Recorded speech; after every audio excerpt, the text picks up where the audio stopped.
Bien, estamos viendo capítulo 5 de Romanos, ya estamos entrando a lo último, para iniciar el capítulo del bautismo, que es el capítulo 6. Eh, Estuvimos viendo algunos versículos del capítulo 5, Romanos 5. Vamos a leer a partir del 15. Pero el don no fue como la transgresión, porque si por la transgresión de aquel uno murieron los muchos, eh, perdón. De aquel uno murieron los muchos, abundará mucho más para los muchos la gracia y el don de Dios por la gracia de un hombre Jesucristo. Hasta ahí nos habíamos quedado prácticamente, en donde el apóstol Pablo hace esta señal, esta forma de proporción, por así decirlo, en donde apenas por un pecado vino la muerte, la condenación, la desgracia y todo lo demás, pero en contraposición y obviamente mucho más aumentado a causa de muchos pecados vino la justificación y vino la gracia. Entonces, la gracia, por ende, eh, es una forma más rica, más bendecida por Dios, ya que por un pecado vino la condenación, por muchos pecados vino la justificación y por ende la gracia y la bendición de Dios. Entonces, el apóstol Pablo le parece muy importante esto, señalarlo, ya que cómo responde Dios al pecado con gracia, con bendición y con providencia.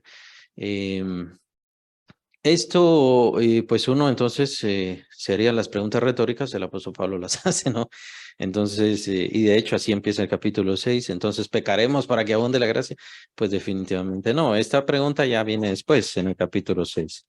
Pero esa fue la respuesta de Dios, básicamente, a causa de la multitud de pecados, entonces Dios aumentó la gracia, por así decirlo, para compensar toda esa multitud de pecados. La idea es entonces que la gracia, y la piedad de Dios, la bondad de Dios, la misericordia, la apertura de Dios hacia los pecadores fue precisamente por medio de nuestro Señor Jesucristo en gracia, en bendición y en piedad.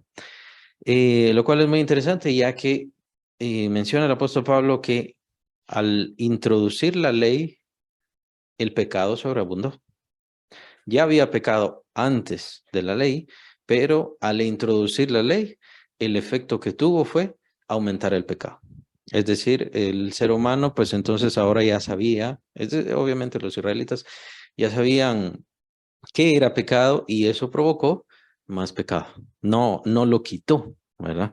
Entonces provocó más pecado, pero eso es porque ya entendemos cuál es la función de la ley. La función de la ley es pues no tentarnos, sino que en realidad nosotros somos tentados a causa de nuestras concupiscencias, es lo que menciona Santiago.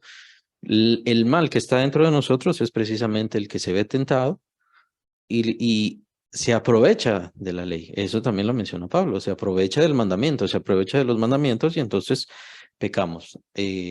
Precisamente es el propósito de hacer lo que se nos indica que no debemos hacer, pues entonces ahí es el gusto morboso y maligno precisamente de hacerlo mal.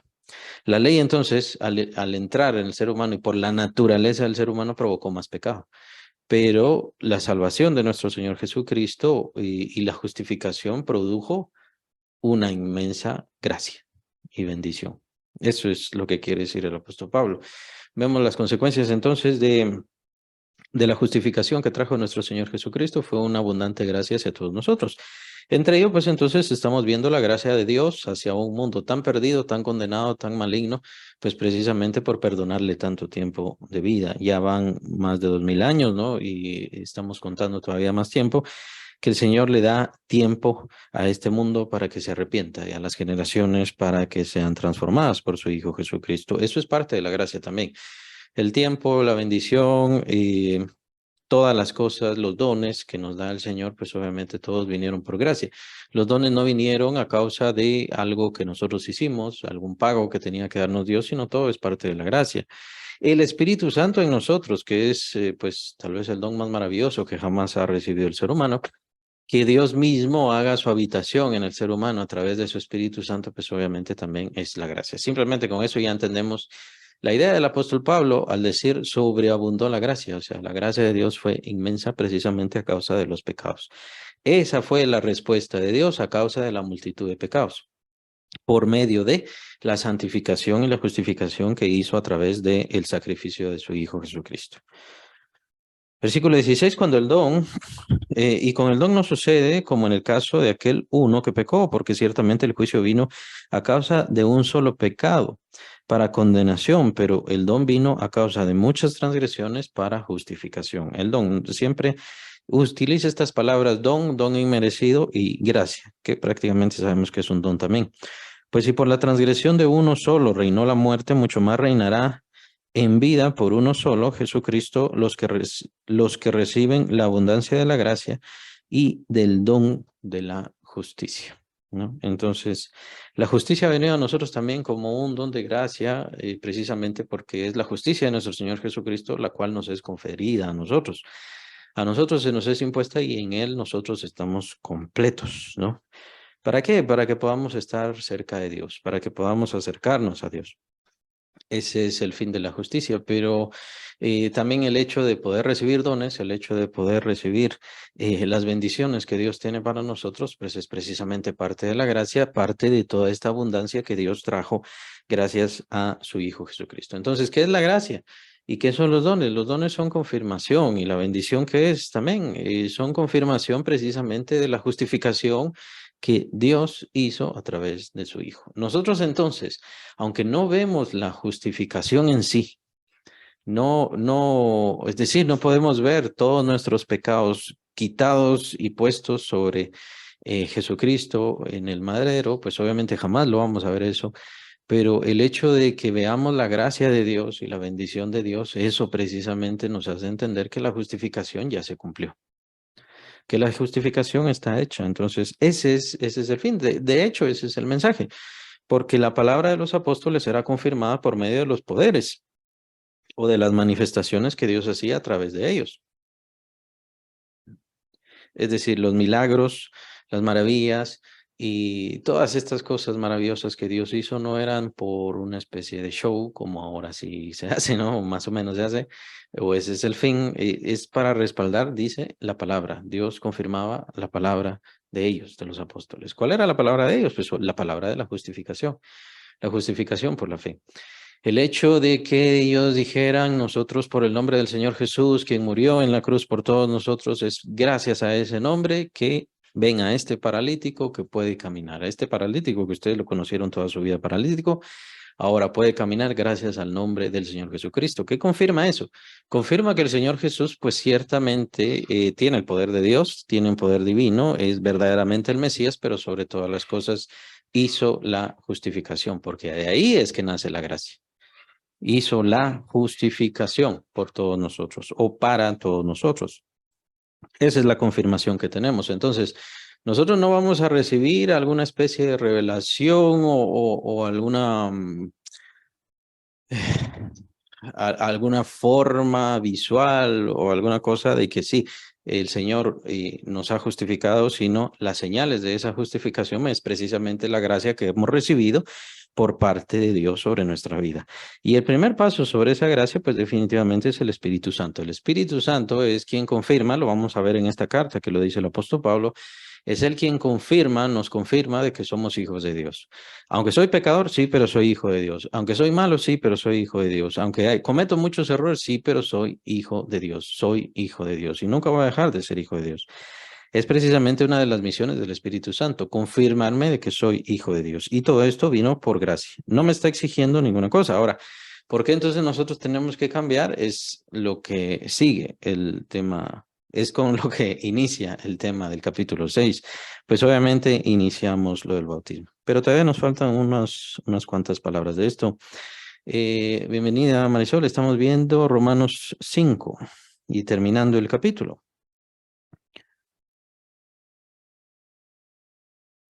Nos tocaría versículo 18, Romanos 5, 18.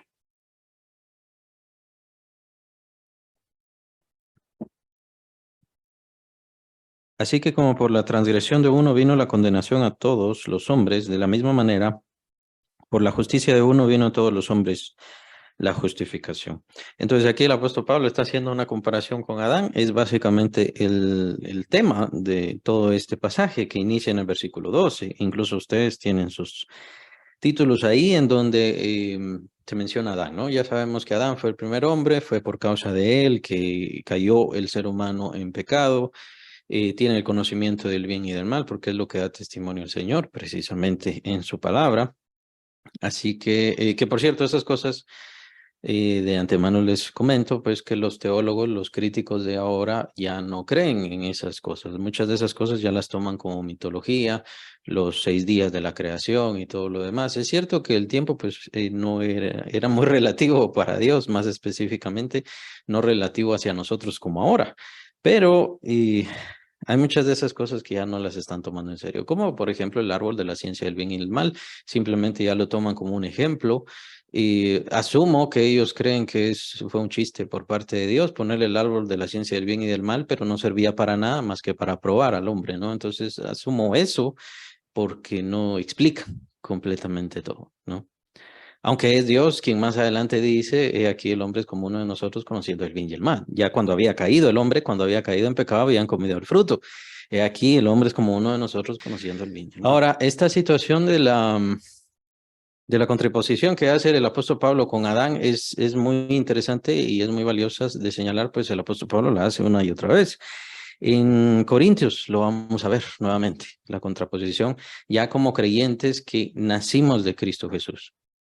Aquí es muy interesante ver esto porque aquí el apóstol Pablo está hablando de Adán y que por causa de Adán vino el pecado y todos llegamos a ser pecadores. Bueno, y ahora por causa de Cristo Jesús, todos nosotros llegamos a ser justificados.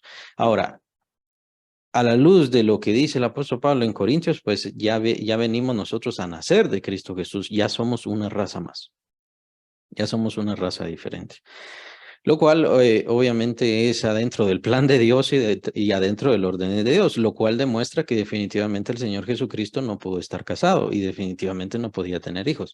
Él no venía a eso, no porque fuera malo en ningún sentido, era malo, pero había un orden específico en el cual el Señor Jesucristo venía a ser el segundo Adán. Y era el segundo Adán en sí, él mismo. Había sido creado por Dios específicamente a través del Espíritu Santo, ¿no? Entonces el Espíritu Santo le había hecho nacer, le había hecho varón y le había hecho pues precisamente el segundo Adán. ¿Para qué? Para que él llegara a ser la semilla o el principio de la otra creación, de la creación celestial, espiritual. ¿Ya? Entonces, sí tuvo descendencia el Señor Jesús, pero tuvo descendencia espiritual. Es lo que menciona el apóstol Pablo en Corintios.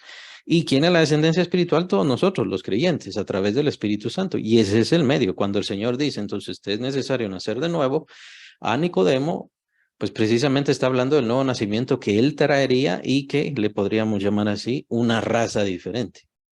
Sí, hay dos razas en esta tierra, por así decirlo. Los seres humanos nada más nacidos de Adán, que nosotros también tenemos la imagen del terrenal, dice el apóstol Pablo. Nosotros también llevamos la imagen del terrenal, pero ahora nosotros hemos nacido de Cristo Jesús y por ende llevamos la imagen del celestial. Somos una raza aparte, somos otra cosa, ¿no? Entonces, pero todo de hecho surge y tiene base y tiene unión a este pasaje que estamos viendo en Romanos, precisamente porque aquí el apóstol Pablo está diciendo, por uno vino el pecado, pues entonces también por la justicia de uno puede venir la justicia. ¿Por qué? ¿Cuál es el problema? Si uno fue el que pecó y gracias a él vino el pecado a todos, lo cual es muy interesante ya que Dios...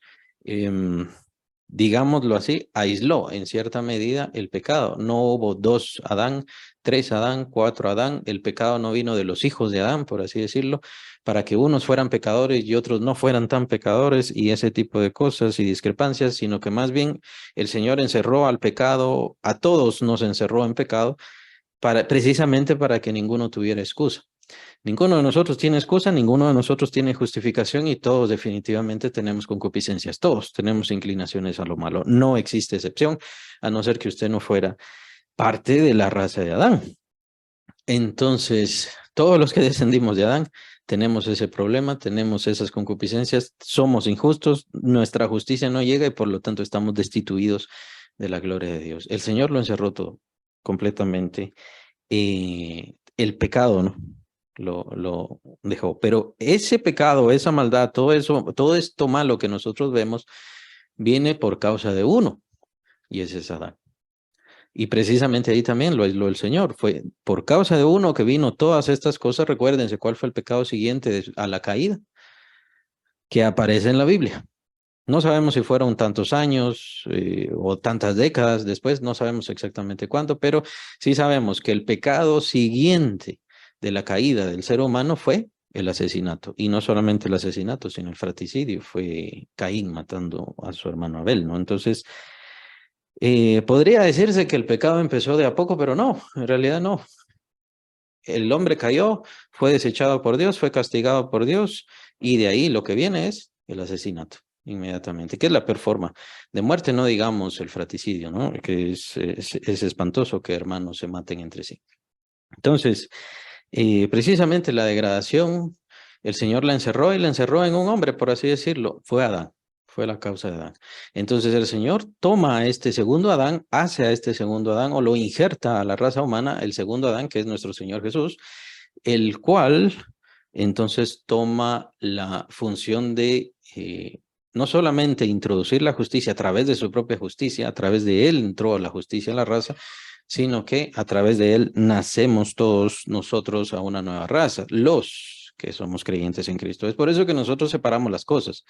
Y es por eso que nosotros separamos la idea de que somos hijos de Dios si creemos en Cristo Jesús y hemos recibido la fe. Pues precisamente creemos que hemos nacido de nuevo y que somos una raza diferente, es lo que menciona el apóstol Pablo en Corintios. Ya cuando veamos eso, lo vamos a ver.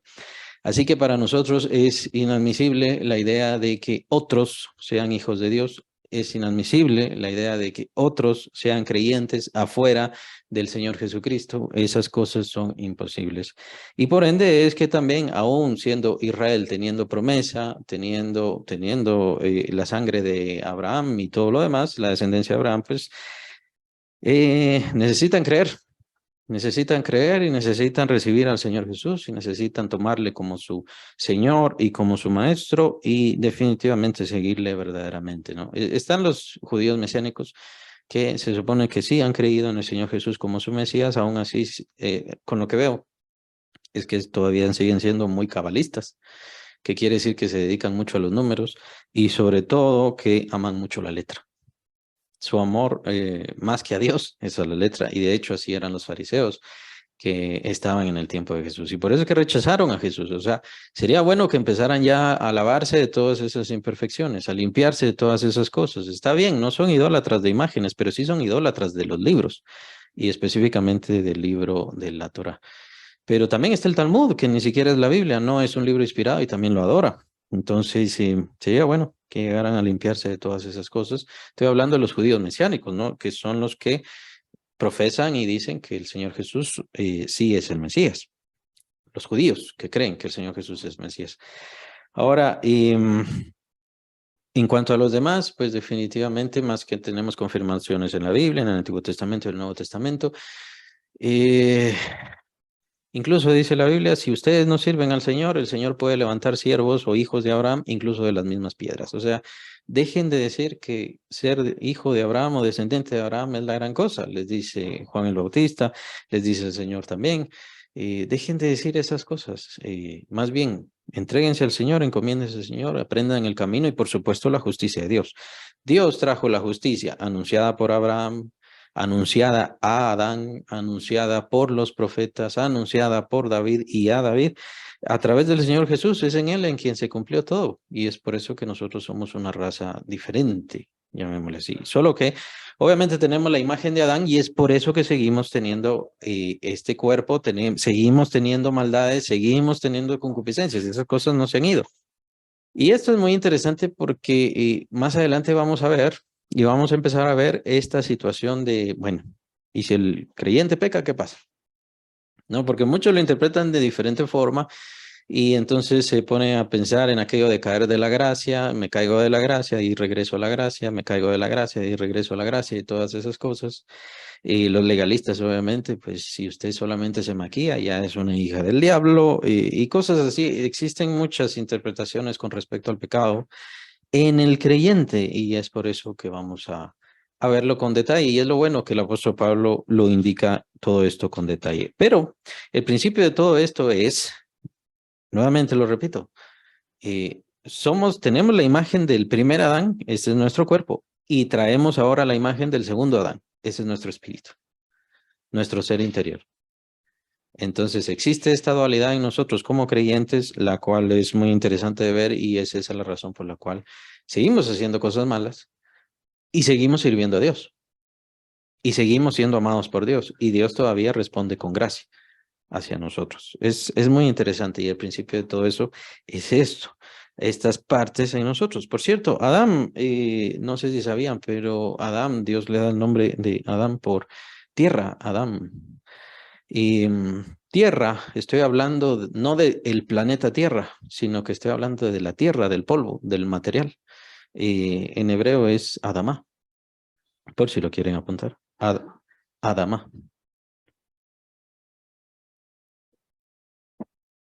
Entonces Dios le dice, de la tierra te tomé, o sea, de la Adamá te tomé, entonces eres Adán. Y por cierto, Adán también es hombre, pero esas son las raíces de la palabra. Entonces, cuál es la raíz de la palabra hombre, por si tienen alguna duda?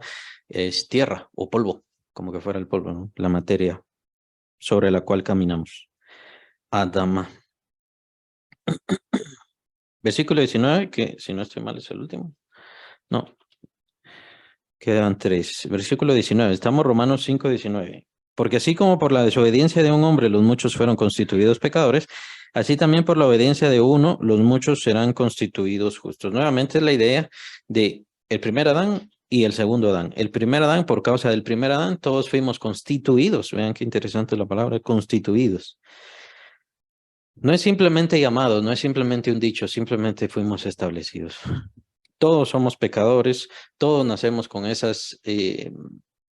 tendencia, con la concupiscencia que menciona Santiago y que irremediablemente, llegada la juventud, como dice el Señor, llegada la juventud, entonces se inclinará el corazón del hombre desde su juventud a lo malo, eso es lo que dice en Génesis, perdón, y se volverá pecador, consumará el pecado. Serían las palabras de Santiago. Simplemente consume el pecado, pero el pecado ya está en nosotros y ya hemos sido constituidos pecadores. Pero a causa del segundo Adán, ¿no? El cual obedeció, el cual fue perfecto, justo, entonces a causa de él, entonces los muchos seremos justos, seremos constituidos justos, seremos llamados justos. Entonces, no solamente hemos sido justificados, sino hemos sido constituidos justos, o sea, llamados justos, establecidos justos, son términos legales. Pero la ley, versículo 20, se introdujo para que el pecado abundase. Vean la función de la ley. Es que al final cualquiera que se somete a la ley, y ese es el problema de los israelitas, cualquiera que se somete a la ley, a la palabra escrita nada más, la determinación de mandamientos, lo único que va a pasar es que su pecado abunde. El mismo apóstol Pablo lo explica. Cuando yo supe por causa del mandamiento que codiciar, por ejemplo, era pecado, entonces me dieron más ganas de codiciar. No me dieron menos ganas, me dieron más ganas de codiciar. Por supuesto, la ley es buena, pero por causa de la maldad del ser humano, es precisamente por eso que la ley sirve para multiplicar el pecado. Por eso dice, el pecado abundó. La ley sirvió para que se multiplicara el pecado y por ende el ser humano simplemente fuera mayormente condenado. Más cuando el pecado abundó, sobreabundó la gracia. Eso es lo que ya ha explicado el apóstol Pablo. A causa de la multitud de pecados, la gracia tuvo que ser mayor. Por un pecado es que vino la muerte, la condenación, la destitución, pero a causa de una multitud de pecados es que vino la gracia. Por ende, la gracia, el perdón y la justicia, perdón. Entonces, por ende, la gracia de Dios tenía que ser sobremanera grande. Para que así como el pecado reinó por la muerte, así también la gracia reine por la justicia para vida eterna mediante Jesucristo, Señor nuestro. Estas partes son muy interesantes, aprovechando que saqué el tema un poco de los legalistas, ya que nosotros ya no vivimos y nuestra vida como creyentes ya no está basada en leyes o en determinaciones. Con esto aclaro, y no quiero decir de que entonces ya no creemos en los 10 mandamientos y cosas por el estilo. Obviamente creemos que todas esas cosas son muy importantes. Pero, por ejemplo, nosotros ya no nos sometemos al Sabbat. ¿Por qué nosotros ya no nos sometemos al Sabbat, al guardar al séptimo día? Porque el Señor Jesús ya no se sometió al Sabbat precisamente y Él nos da el indicio, la forma y el modo de guardar más plenamente el sábado. De hecho, lo que él hizo fue lo mismo que hicieron los apóstoles. ¿Qué hicieron en el día sábado? Lo que hicieron fue dedicarlo al evangelismo. ¿Por qué? Porque en el día sábado sabía que se reunía el pueblo en las sinagogas y entonces ahí iban ellos ¿a qué? A predicar. ¿A qué? A evangelizar. ¿No? Y entonces, por ende, es obvia la idea de que, ¿por qué entonces ellos empezaron a adorar o a reunirse como iglesia en domingo? Porque, perdón, sábado lo dedicaban al evangelismo y entonces necesitaban otro tiempo para reunirse como iglesia. Pues obviamente la reunión de la iglesia no es simplemente para adorar a Dios, lo cual sí, obviamente es importantísimo, pero es que es sobre todo vital la enseñanza de la palabra de Dios, la enseñanza de la palabra de nuestro Señor Jesús, ¿no? Acuérdense que en la Gran Comisión precisamente aparece eso, enseñándoles que guarden y hagan todo lo que yo os he mandado. ¿Cuándo iban a hacer eso?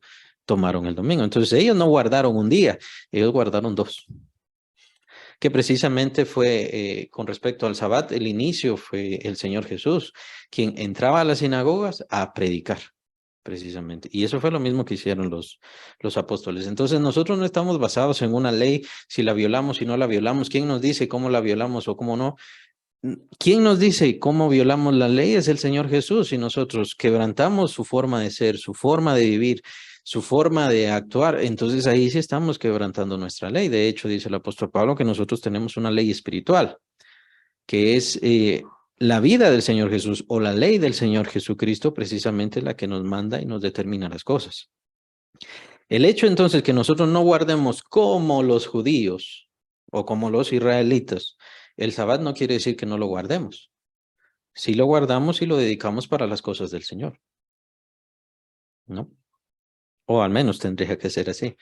Ahora, de todas maneras, si una persona no evangeliza, no importa que si lo hace o no lo hace sábado, de hecho, o sea, si lo guarda o no lo guarda en sábado, si no evangeliza, lo más seguro es que no evangeliza nunca. Y ahí ya está violando la ley del Señor. Ahí ya está violando y está quebrantando los mandamientos que el Señor le ha dado. Sin importar si lo hace sábado, sin importar si lo hace lunes, sin importar si lo hace miércoles, no importa. Simplemente no está guardando el mandamiento. Y de otra manera, así como esto lo estamos grabando el día jueves, entonces tenemos que seguir una hora específica, consagrada, santa, especial, para poder hacer un estudio bíblico. Tenemos que tener un día santo, que el único día santo en realidad fue el día Sabbat. Entonces tenemos que decir, no podemos estudiar la Biblia, no sé qué día sea día Sabbat. No se puede. Si se dan cuenta, no se puede. Entonces nosotros no estamos bajo una ley de rigor específico humano natural, precisamente porque esas leyes de rigor, así como el Talmud y como otros, pues no sirven. Entre ellos el Corán, ¿verdad? Solo que el Corán ya sabemos que no tiene nada que ver con Dios, pero el Corán es básicamente eso, es un libro de rigor y de leyes. Haz esto, haz aquello, no hagas esto, no hagas aquello. Es básicamente la misma historia y es lo más que ha hecho el ser humano. Dios trajo, y es lo que estamos viendo acá, eh, un reino de gracia.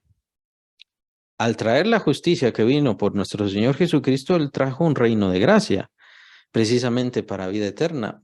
Y entonces nosotros, ¿qué es lo que seguimos? No seguimos una ley, no seguimos un dictado.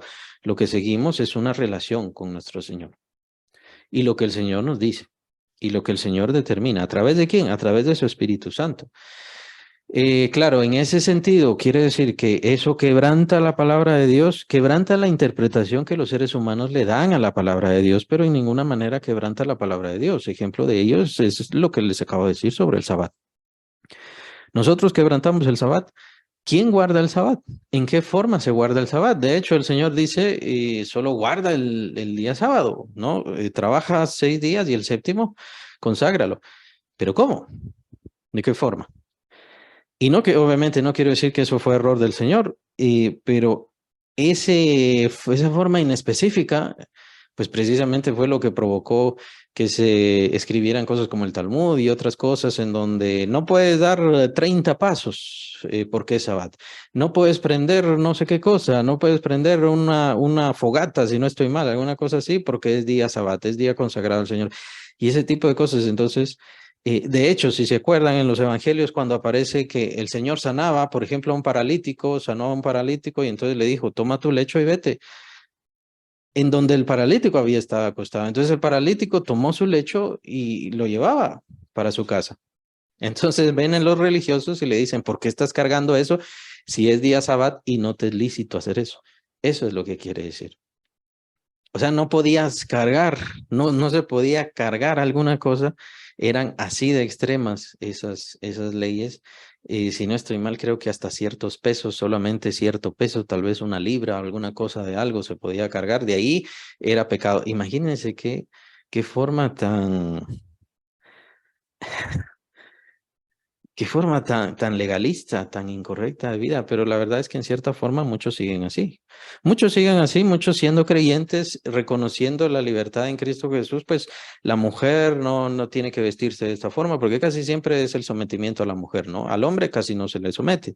El hombre, si quiere, puede vestirse de morado, puede vestirse de violeta, puede vestirse como le dé la gana, pero la mujer no se puede maquillar, la mujer no puede estar sonriendo, la mujer no puede estar platicando, la mujer no puede hacerse ciertos peinados, la mujer no puede maquillarse, siempre es el sometimiento a la mujer adentro de lo que supuestamente tendría que ser la iglesia, y eso jamás mandó la iglesia del Señor.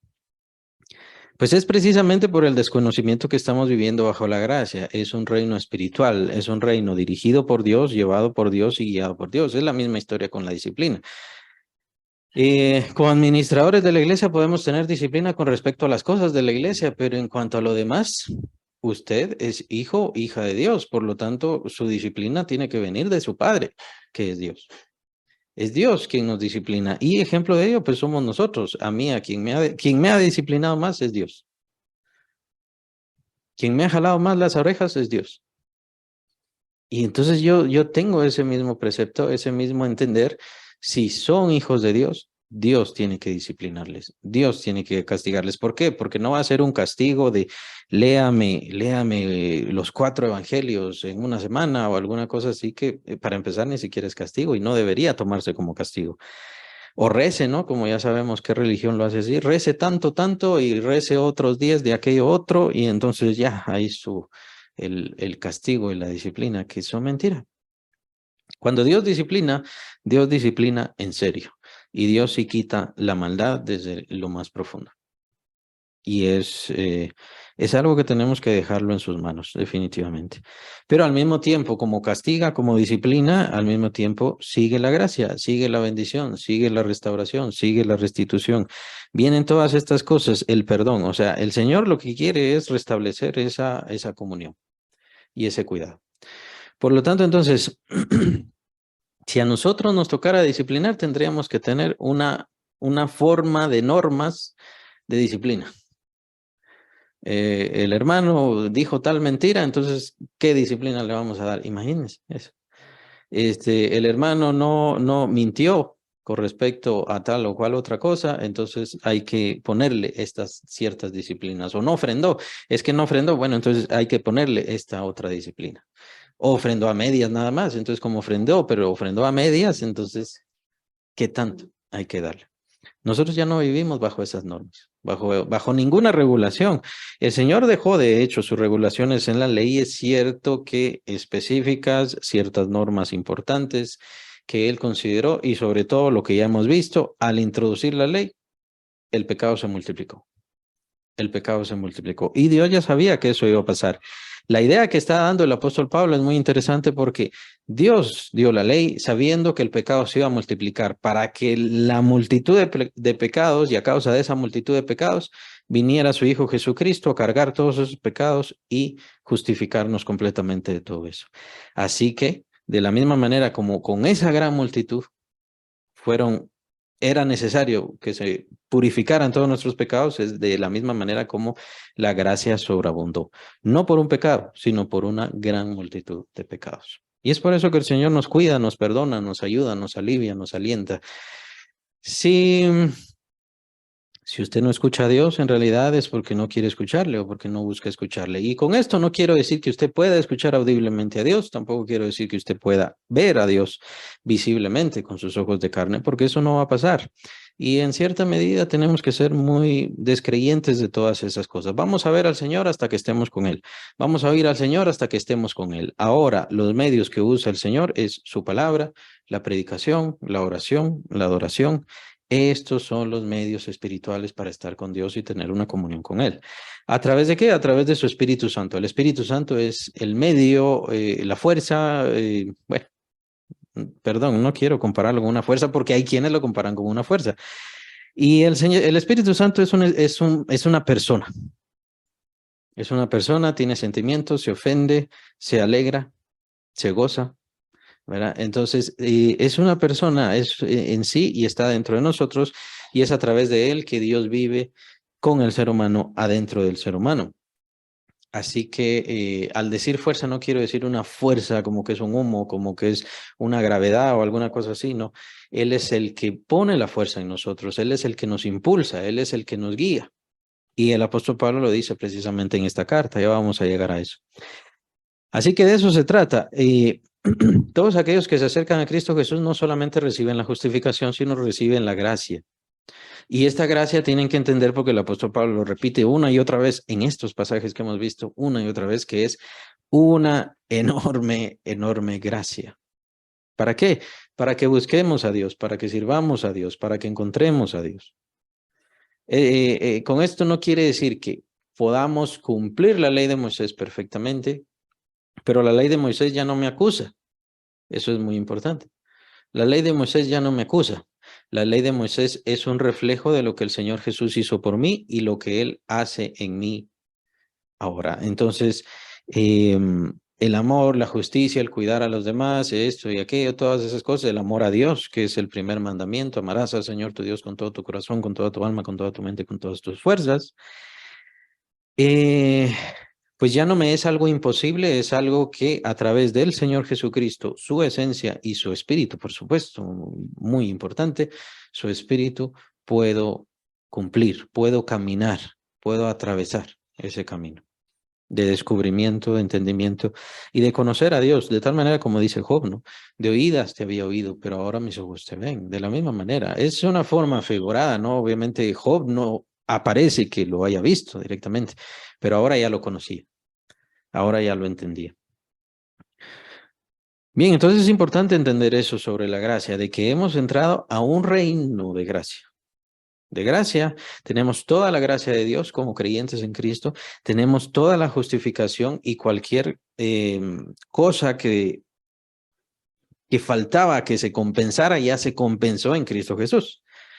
Porque les digo así porque básicamente esa es la idea que nos da el apóstol Pablo. Y por supuesto, estamos en una situación completamente diferente. Usted puede pensar que como creyente no está, eso es porque apenas está caminando, es porque apenas ha iniciado. El reino de Dios no es algo que se siente, no es algo que se toca y tampoco es algo que se ve. De la misma manera, una relación con Dios no es algo que se ve, se toca o se siente físicamente. No pasa eso. Pueden existir señales, señales como milagros, ¿no? Sanidades y esas cosas. Revelaciones, conocimiento, entendimiento, los cuales llamamos dones del Espíritu Santo, en las cuales el Espíritu Santo se manifiesta a través de nosotros y a través de la iglesia, precisamente dando esas señales de esta gracia, de este reino y sobre todas las cosas de la justificación en Cristo Jesús, que es importantísimo, lo más importante. En Cristo Jesús ya hemos sido justificados. De hecho, todas las señales sirven para indicar que ya está hecha la justificación, aunque no lo vea, aunque no lo sienta, aunque no lo entendí, aunque probablemente llegue al cielo y nunca voy a ver la sangre del Señor Jesús, probablemente, no lo sé. Ojalá que sí, la podamos ver, pero probablemente no la vamos a ver, no lo sé. El punto es de que eso no importa, las señales son precisamente el indicio de que la justificación se ha cumplido. Entramos entonces al capítulo 6, Romanos capítulo 6. ¿Qué es lo que estamos viendo para las hermanas que acaban de conectarse? Romanos capítulo 6. Hemos terminado capítulo 5. Y sí les recomiendo que vean el inicio del video, precisamente porque hablamos de Adán, en donde Pablo nos hace entender o nos da los primeros conceptos de esto tan grande que ya lo va a elaborar mejor en Corintios, en donde nos dice el primer Adán, nosotros tenemos la imagen del primer Adán, que es este cuerpo, pero también ahora tenemos la imagen del segundo Adán, que es Cristo Jesús. El principio es precisamente este capítulo 5. Bien, capítulo 6. Que este capítulo es muy importante con respecto al bautismo. Es mi favorito, podría decir, o principal, mejor dicho. Cada vez que voy a enseñar sobre el bautismo, pues precisamente vemos capítulo 6. Este es el fundamental. Cuando hablamos sobre el bautismo, este es el primordial. Este y el capítulo 3 de Juan, en donde el Señor Jesús le habla a Nicodemo, te es necesario nacer de nuevo, y en donde enlaza la situación del bautismo. Pero vamos a ver en detalle esto que nos dice el apóstol Pablo, versículo 1, Romanos 6, versículo 1. ¿Qué pues diremos? ¿Perseveraremos en el pecado para que la gracia abunde? Y esta pregunta retórica pues obviamente viene por todo lo que ha ido hilando anteriormente el apóstol Pablo. ¿Recuerdan? Y a medida de un pecado por causa de un pecado vino la muerte, la condenación, la destitución y etcétera. Pues entonces es a causa de muchísimos pecados que viene la gracia, y por causa de toda esa gracia que tuvo que darse por tantísimos pecados, pues es por eso que reinó la gracia. Entonces, retóricamente podríamos pensar, bueno, entonces es mejor que pequemos, porque a medida que pequemos más, entonces vamos a tener mayor gracia, ¿no? Pero es una pregunta retórica y es lo bueno del apóstol Pablo porque nos está sacando de todas estas dudas. Entonces, para que no esté afuera del contexto, ¿qué pues diremos? ¿Perseveraremos en el pecado para que la gracia abunde? En ninguna manera. Así empieza el versículo 2. En ninguna manera. O sea, es un rotundo no. Definitivamente el creyente no tiene permiso de pecar. Solamente estamos contemplando, y es lo que está contemplando el apóstol Pablo, de qué fue lo que hizo Dios, cuál fue la respuesta de Dios. La respuesta de Dios a toda esta abundancia de maldad y de pecado del ser humano fue una abundancia de gracia.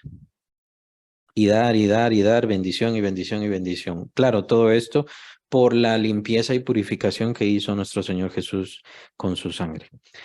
Ahora, con respecto al pecado, y hablando ya de nosotros, como creyentes, eso es muy interesante, porque ahora el apóstol Pablo ya no nos está hablando como tratando de convencernos, ¿no? Se recuerdan que el destinatario de la carta es tanto judíos como gentiles. Entonces, ve la situación, el contexto de la cultura grecorromana y toda su perversión y todo lo demás, y al mismo tiempo ilustra todo el contexto de los judíos, la ley, guardar la ley, y etcétera, etcétera. Entonces, ya no está viendo eso, tomando a grupos, por así decirlo, inconversos o grupos en general a quienes se les está evangelizando. Ahora ya no. Ahora nos está hablando como creyentes. Eso es muy interesante y muy importante. Nos está hablando como creyentes. Como creyente, entonces, debido a que la gracia sobreabundó, quiere decir entonces que tengo derecho de pecar, puedo pecar. Como el Señor ya limpió y purificó todos mis pecados, ¿puedo pecar? En ninguna manera. Definitivamente es un rotundo no. Ahora, viene la razón. ¿Cuál es la razón? Es que la razón es la que ha cambiado. Porque los que hemos muerto al pecado, versículo 2, porque los que hemos muerto al pecado, ¿cómo viviremos aún en él? ¿Cómo hemos muerto al pecado? Pues en primer lugar, por causa de la ley.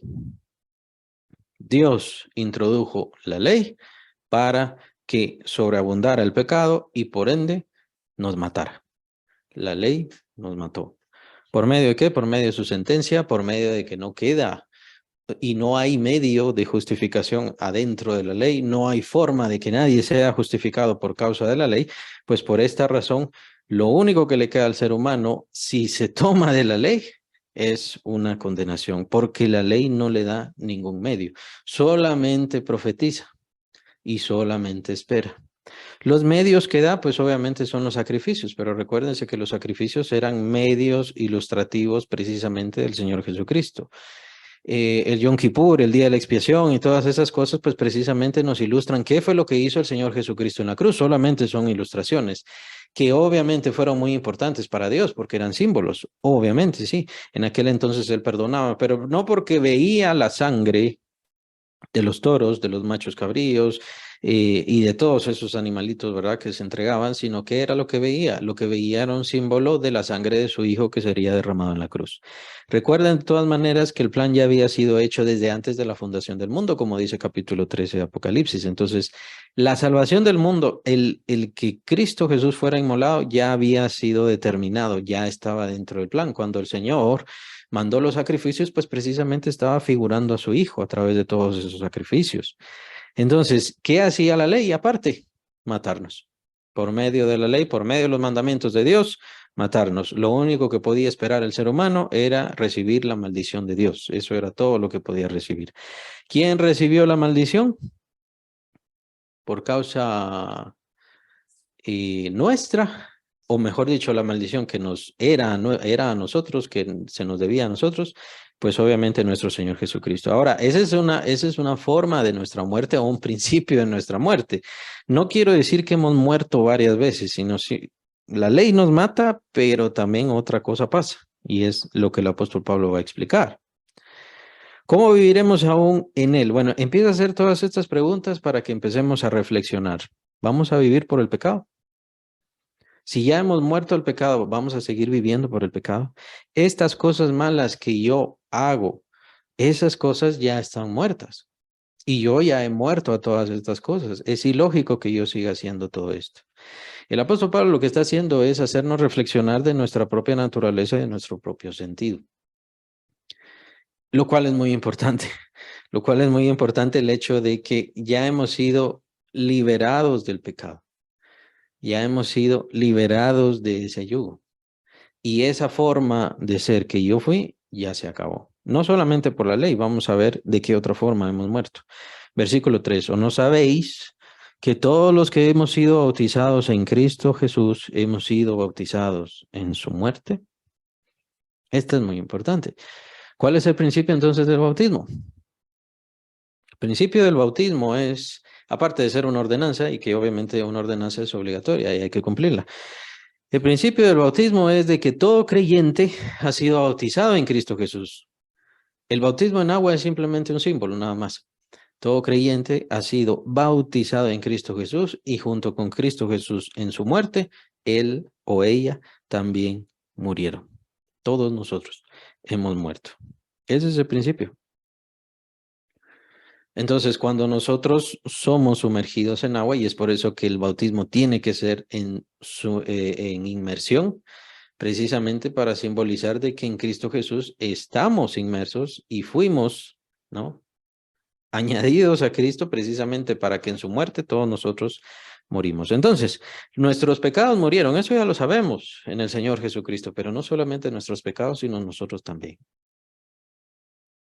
Nosotros ya hemos muerto en Cristo Jesús. ¿Por qué? Porque cuando Él murió, yo estaba ahí. Si quieren, a través de mis pecados, o Dios me tomó a mí, nos tomó a todos nosotros y también nos bautizó en Cristo Jesús precisamente para matarnos, pues básicamente esa es la idea. No es en ese momento. Vean qué interesante es eso. Tenemos que separar una cosa de los símbolos, los hechos de los símbolos. ¿Cuál es el hecho? El hecho es que el creyente en Cristo Jesús murió. Hace 2000 años, ahí, en esa cruz, mientras el Señor estaba muriendo y dando su último aliento, ahí estaba yo y estaban ustedes bautizados, bautizadas en Él, muriendo. Ese es el hecho. El símbolo es el bautismo que hacemos una vez y para siempre, pues la muerte es una vez y para siempre, nada más. Entonces, el bautismo que nosotros hacemos en agua es el símbolo del hecho que en Cristo Jesús hemos sido bautizados precisamente para morir. Y ese es el principio que el apóstol Pablo está tratando de señalar y está tratando de señalar vehementemente. Sería bueno que se aprendieran esto o que subrayaran todo esto. Por eso regresamos al versículo 2. Porque los que hemos sido, porque los que hemos muerto al pecado, ¿cómo viviremos aún en él? Bueno, entonces es cuestión de preguntarle al pecador si en serio cree que ha sido bautizado en Cristo. Es cuestión de su fe o problema de su fe. Es decir, este pecado que yo no puedo dejar y todo lo demás. Es cuestión de preguntarle, ¿de verdad usted ha creído? ¿Usted sabe qué es el Evangelio? ¿Usted sabe qué hizo Cristo Jesús por usted en la cruz? Sí, es que pagó mis pecados. No, no, no, no. No solo pagó sus pecados. Usted ya murió en esa cruz. Usted ya no existe en esa cruz. Gracias a esa cruz. Como ser humano, como hombre, mujer, pecador, pecadora. Eso ya no existe. En Él hemos muerto. Y eso es lo que creemos. Entonces puede ser un conflicto de fe. Vamos a dejar la situación de las concupiscencias, las cuales habla Santiago, pero el apóstol Pablo también habla sobre esta situación de las concupiscencias. Pero entremos al conflicto de la fe. ¿En dónde está la fe? Y si de verdad ha creído en esto, o todavía peor, si quiere de verdad creer en eso. ¿Se acuerda que el Señor dice, aquel que no dejare padre, madre, hijos y familia por causa de mí, entonces no es digno de mí? ¿A qué se refería con eso? Cuando el Señor dice, si tu ojo te es ocasión de caer, quítalo y échalo de ti. Es mejor que entres tú sin uno de tus miembros al cielo y que no todo tu cuerpo completo, entero, seas echado al infierno. Sabemos que eso es un hipérbole, pero ¿a qué se refería? ¿Cuál era la enseñanza? La enseñanza es que muchas veces los creyentes no quieren soltarse de su vida pasada. La enseñanza es de que los creyentes todavía no entienden de que ya dejaron de ser humanos, que ahora son una nueva criatura, y por eso es tan importante la ilustración de Adán. Nosotros, pues hacemos lo malo porque llevamos la imagen del primer Adán, ¿no? De donde vienen todos los seres humanos, de donde nacimos todos los seres humanos. Pero ahora nosotros hemos recibido la imagen del segundo Adán, lo cual el apóstol Pablo habla después. Todavía no vamos a llegar a eso, pero hubo una transformación en nosotros, hubo un cambio en nosotros. El punto es que a veces los creyentes o no han sido transformados, o tal vez ya han sido transformados, pero todavía no tienen la fe, no tienen la comprensión, o peor, ni siquiera quieren comprender. No lo sé. Piensan entonces los creyentes que ir al cielo es, ya tengo mi boleto, ya me saqué mi pase. Ya dije, yo acepto, voy de vez en cuando a la iglesia y ya estuvo. Y no entienden que hubo o hay y que Dios manda y demanda, de hecho, un cambio radical en nuestras vidas. Allí está el problema. A la gente le gusta, le encanta la idea de la vida nueva. La vida nueva, la vida con Dios, la vida aquí, la vida maravillosa, la vida de milagros, esas cosas les encantan. Pero lo que no les encanta es la muerte de su vida, el principio. El principio es la muerte. Lo primero es que nosotros en Cristo Jesús dejamos de ser humanos naturales y nuestra naturaleza fue transformada completamente. ¿Se dan cuenta entonces que creer en Cristo no es simplemente levantar la mano? Por supuesto. ¿Qué es lo que tiene que hacer el ser humano? Nada, hacer la profesión de fe. Pero ¿qué es ser salvo? Ser salvo es nacer de nuevo. Ser salvo es dejar de ser esa persona, esa criatura, ese ser humano que antes fui. Dejarlo. Mi naturaleza ha cambiado. Pero el principio es la muerte de mi antiguo ser, de mi viejo hombre. Eso, así le llama el apóstol Pablo, más que nada eso ya lo empieza a ilustrar, lo ilustra acá, pero lo empieza a ilustrar también bastante en Corintios. ¿Por qué? Porque Corintios era una iglesia que estaba padeciendo mucho pecado entre los creyentes. Y es por eso que tenemos que darle la atención plena a todo esto.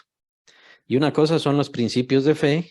Y bueno, entonces, si yo llego a cometer un pecado, ¿quiere decir que soy creyente? No, es que aquí estamos hablando de la fe.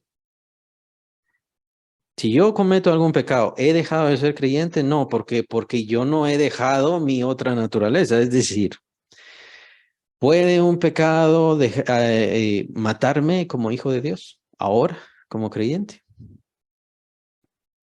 Entendemos que no. Entendemos que lo único que puede suceder en cuanto al creyente es el volverse apóstata, pero el volverse apóstata es más bien el no tener el Espíritu Santo. Es un creyente de mente nada más. Es un creyente de dicho nada más, pero no de corazón. Y por supuesto no de espíritu. Pero aquel que ha nacido de nuevo y que tiene el Espíritu Santo no puede morir otra vez. Puede ser que no tenga la fe, porque puede ser que no tenga el conocimiento o peor, no quiera el conocimiento, pero ahí está el conocimiento. Y es eso lo que estoy llamando la atención ahora. ¿Cómo está nuestra fe?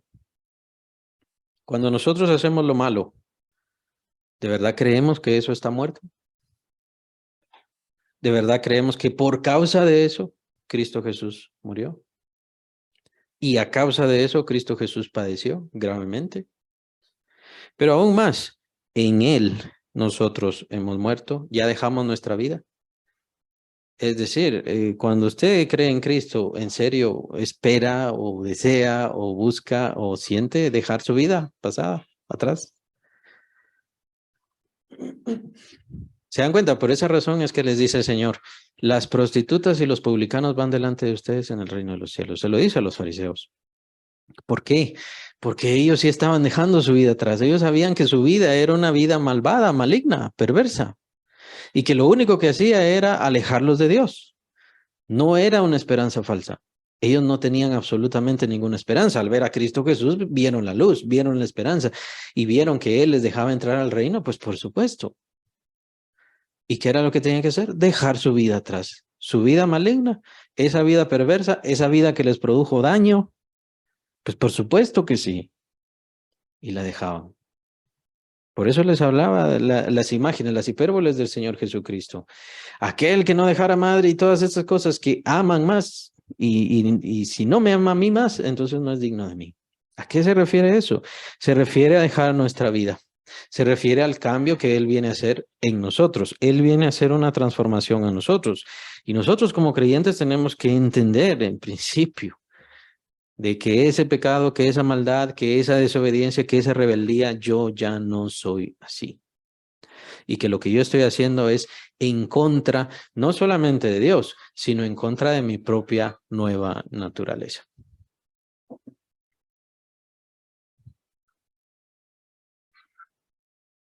Estoy en contra de mi nueva naturaleza. Estoy en contra de mi nuevo yo, de mi nueva forma de ser, de mi nueva conformación. Es como si yo caminara y decido, bueno, ya no voy a caminar, me voy a poner a caminar en 4 miembros, ¿no? Como un animal cuadrúpedo. ¿Es eso normal? ¿O es eso bueno? Pues de eso es de lo que está hablando aquí el apóstol Pablo. ¿Cómo es posible que alguien piense que vaya a pecar, que vaya a hacer lo malo o que es bueno hacer lo malo, pero ¿qué acaso no murieron ya al pecado? ¿Qué acaso el pecado en ustedes no ya murió? ¿Ya se acabó? Esas son las cosas que tenemos que ver, que nuestro cambio ha sido radical y no solamente eso, el principio es la muerte, pero ¿qué pasa? Versículo 4, porque somos sepultados juntamente con Él para muerte por el bautismo. Nuevamente se confirma. Somos sepultados con Él para muerte por el bautismo. El propósito del creyente, vean, el camino del creyente en cuanto a su crecimiento, porque aquí lo está dando como un propósito, es que vaya muriendo. ¿Muriendo cómo? Muriendo como ser humano. Somos sepultados con Él para muerte por el bautismo. Pero esta muerte es, en un cambio radical, es muy violento y de hecho puede ser muy delicado para la mente. Es por eso que la muerte que pasa aquí tiene que ir poco a poco. Es parte del crecimiento del creyente. El creyente va creciendo conforme va muriendo a su humanidad. Eso es muy importante. El creyente va creciendo conforme va muriendo a su humanidad. Y eso es precisamente lo que está diciendo con respecto al bautismo, pero no solamente eso. A fin de que como Cristo resucitó de los muertos por la gloria del Padre, así también nosotros andemos en vida nueva. Entonces, el símbolo del bautismo no solamente es el ser sepultado, no solamente es el ser sumergido y no solamente la muerte, sino la resurrección. La resurrección del Señor Jesucristo, pues sabemos que Él ya es resucitado, Él es la primicia, Él es el primer resucitado, después seremos nosotros resucitados. Ahora, el propósito del símbolo es que ahora nosotros andemos en vida nueva, así como Cristo Jesús resucitó y ya está en la gloria del Padre, que nosotros andemos en vida nueva. Pero aquí se nos... no digo que está oculto, sino que más adelante viene otro principio. El apóstol Pablo en Colosenses dice, nuestra vida está escondida en Cristo. y dice, ahora nuestra vida es Cristo. También están aquellos otros pasajes, también lo vemos en Gálatas, con Cristo estoy juntamente crucificado y ya no vivo yo. ¿Pero por qué ya no vivo yo? Porque en Cristo he muerto y por Cristo he resucitado, y esa vida nueva depende precisamente de la naturaleza de Cristo. Entonces, vean que es muy interesante porque toda la vida de Cristo está a la disposición de todo el creyente. Para sus bendiciones, para sus dones, para sus propósitos, para su llamamiento, para la vista de Dios a través de su Hijo Jesucristo por nosotros. Toda la vida del Señor Jesús está a disposición. ¿Por qué? Porque mi vida está escondida en Él. Pero esa vida tiene la característica de que no voy a andar en esa vida a no ser que muera a esta mi vida natural humana. ¿Con esto qué quiero decir? Quiero decir de que hay que dejar la familia, hay que dejar el trabajo, hay que dejar el estudio. Pues por supuesto que no. Hay que seguir haciendo todas esas cosas. ¿Por qué? Porque nos dedicamos a esas cosas con el propósito natural humano.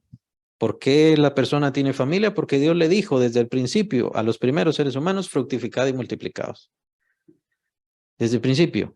La familia, ¿por qué? ¿Quién formó la familia? Fue Dios, y fue un propósito que le dio a los seres humanos, que por cierto, eso fue algo muy bueno adentro de los planes de Dios, incluso cuando estaban en el huerto del Edén. La familia no es algo a lo cual tenemos que morir. La idea es a nuestra vida natural humana malvada, maligna, a esa forma de rebelión, a esa forma alejada de Dios, a esa forma sin propósito y sin sentido. Pecábamos antes y pecábamos como que sin nada. Y tal vez al principio se nos endurecía el corazón, pero ahora el propósito es que nuestro corazón ya no esté duro.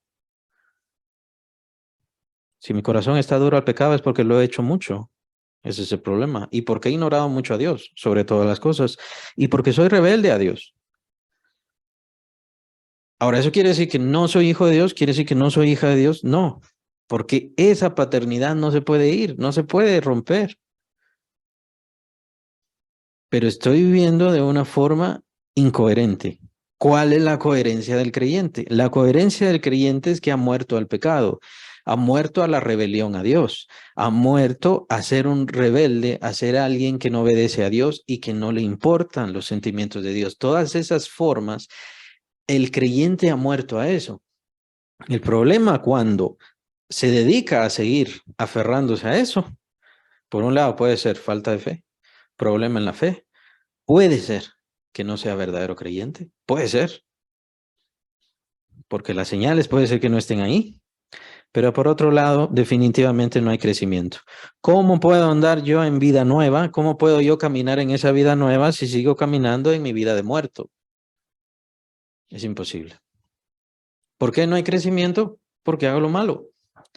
¿Por qué no encuentro todas estas ventajas y bendiciones del Señor, toda la prosperidad que el Señor quiere darme y, y llenar o no sé, como un torrente, llenar mi vida de tantas bendiciones y de vida plena y de vida maravillosa? Pues muchas veces porque yo lo estorbo a causa de mi maldad, porque no quiero dejar lo malo. Ahora, la idea del pecado no es simplemente el pecado, sino lo que les comentaba. La idea es la rebelión contra Dios. Ser rebeldes a Dios. Dios me dice no hagas esto, pero yo no quiero hacerle caso a Dios definitivamente, entonces quiero hacer esto.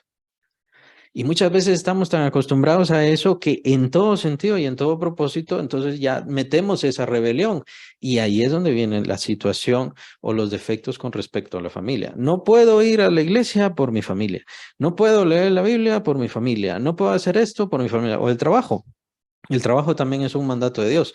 No puedo dedicarme a servir al Señor. ¿Por qué? Porque tengo que trabajar. Y eso no es cierto.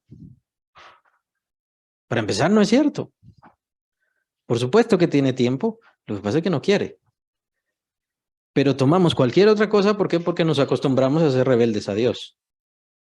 Y no nos damos cuenta que ahora nosotros hemos regresado a caminar con Dios. Y es una vida plena, es una vida dichosa, pero a nosotros como seres humanos nos cuesta trabajo. No sé si lo estoy logrando explicar o hacer entender. Tenemos que entender, hermanos, y hermanas, que Venimos de una vida defectuosa, alejada de Dios por causa de la maldad. Y no solamente alejada de Dios, sino porque definitivamente Dios se alejó, se apartó del ser humano y lo dejó sin propósito. Más allá del propósito de una familia, el ser humano no tiene. Más allá de tener bienes, riquezas, el ser humano no tiene otro propósito. Pero ahora nosotros hemos sido recibidos nuevamente en gloria, nuevamente a la bendición y a la gracia de Dios, pero nuestra mente todavía no se logra ubicar. Ese es el problema. No se logra ubicar porque tomamos a Dios como cuando lo tomábamos antes. En medio de esa rebeldía, en medio de ese despropósito, qué bonito eres Dios, pero ahorita no tengo tiempo para ti, qué maravilloso eres Dios, gracias por todas tus bendiciones, pero ahorita me esperas, tengo otras cosas más importantes que hacer. Y eso es rebelión. Es parte de la rebelión misma. No necesariamente quiero decir que ya sea una caída hacia el pecado, que ya sea algún pecado grave o alguna cosa así, o mortal, como lo mencionan algunos de los apóstoles, ninguna cosa así, pero nosotros tendemos a poner a Dios en el segundo, en el tercero, en el cuarto, quinto, sexto o décimo lugar, por causa de, no que no le amemos, sino por causa de nuestra mente caída que todavía cargamos y todavía llevamos. A veces ese es el problema. El problema no es si se hizo el cambio o no, en muchos. El problema no es que nos hace falta más gracia. El apóstol Pablo lo acaba de explicar una y otra vez. La gracia fue sobreabundante. Dios tiene toda su gracia y toda su misericordia para usted. Lo que pasa es que no puede andar en vida nueva porque no se ha soltado mentalmente en su carácter, en sus pensamientos, en sus decisiones, en sus propósitos. No se ha soltado de la vida anterior. Ese es el problema. ¿Por qué yo sigo haciendo lo malo y no puedo decidir? Bueno, porque por un lado quiere tomar una decisión por Dios y probablemente el resto de decisiones están en contra de Dios o Dios no es el primero. ¿Qué quiero decir con esto? Tal vez yo quiero dejar de hacer esto malo, pero póngase a pensar. Yo quiero dejar de hacer una cosa mala, pero póngase a pensar qué otras cosas hace en las cuales no tome a Dios en cuenta. O dígame si ya empezó a tomar para esto a Dios en cuenta, si ya empezó para esto otro a tomar a Dios en cuenta, si ya la tarde empieza a tomar a Dios en cuenta, ya para la noche también empieza a tomar a Dios en cuenta, en todos los propósitos de su vida, en todas las decisiones, en todo lo que quiere, en todo lo que hace. No digo que busque respuesta de Dios y que Dios le diga de alguna forma mágica, no estoy hablando de eso. Estoy hablando si busca los propósitos de Dios y el caminar de Dios como se le ha enseñado y como se le está enseñando en todo ámbito de su vida. ¿Sabe qué? Si usted siguiera entonces su vida así, si usted se levantara y agradara a Dios, adorara a Dios, exaltara a Dios, gracias Señor por un nuevo día, por el tiempo que me has dado. Si usted al mediodía le agradeciera al Señor por todos los alimentos que le da y por la energía que le ha dado y por la salud, porque es gracias a Él y a su gracia que tiene esos alimentos y que ha llegado al mediodía y si llegara a la tarde y con la bendición de Dios y con la gracia de Dios que Él le ha guardado, le ha sacado de su casa con protección y le ha regresado con protección, reconociendo en cada paso de su vida y de su camino que Dios está ahí, que Dios le ha cuidado, que Dios le ha ayudado, entendiéndolo, comprendiéndolo, viviéndolo, le diría yo, no le será tan difícil dejar de pecar. Porque Dios estaría en todos sus propósitos. Dios no está pendiente de un pecado que nosotros hacemos, Dios está pendiente de toda nuestra vida. Y Él quiere que toda nuestra vida regrese a encauzarse a esa comunión con Él, a ese cuidado con Él, a esa esperanza con Él, en todo momento. Entonces no nos sería tan difícil si lo tenemos presente a Él en toda nuestra vida, no nos sería tan difícil tomar su palabra y ponernos a leer, aunque sea un minuto en la mañana, aunque sea otro minuto en la tarde. Ponerse a orar unos 5 minutos. ¿Sabe cuántas veces oraba Daniel, el profeta Daniel? 3 veces al día. No sabemos cuánto oraba. Tal vez había unos momentos de mucho trabajo y solamente oraba media hora, tal vez solo 15 minutos. No era que oraba todos los días. Era un hombre muy, muy ocupado y por eso le digo, no tiene excusa. Ninguno tenemos excusa. No tenemos excusa. Daniel era el segundo en el reino y después llegó a ser el tercero en el reino de Babilonia. Era un gobernador, era un profeta, era un hombre sabio, era un hombre erudito, muy conocedor, era escritor. 3 veces al día iba a orar al Señor.